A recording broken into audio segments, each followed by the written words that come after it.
పూర్ణ గారు ఎలా రియాక్ట్ అయ్యారు ఈ విషయంలో? ఏమైనా అడిగే రోజు జరిగిందా? లేదు సార్, అడగలేదు. పూర్ణ వరకు ఆ విషయం ఏంటో లేదో నాకు తెలియదు. పూర్ణ నన్ను రమ్మని చెప్పిందని చెప్పి నాతో డైరెక్ట్ చెప్పారు. సినిమాకు సంబంధించిన అలా చేయొచ్చు కదా, వైఫ్ కానప్పుడు అలా చేయకూడదు కదా.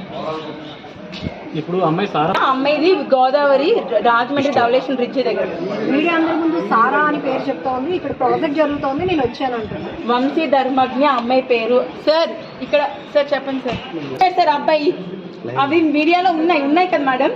షీజ్ మై వైఫ్ అని పరిచయం చేశాడు అందరికీ.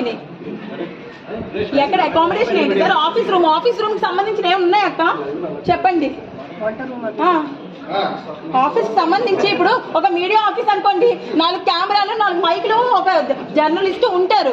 మరి అది ఏ ఆఫీస్ అని ఉన్నదండి? ప్రాసిక్యూషన్ ఆఫీస్ అది.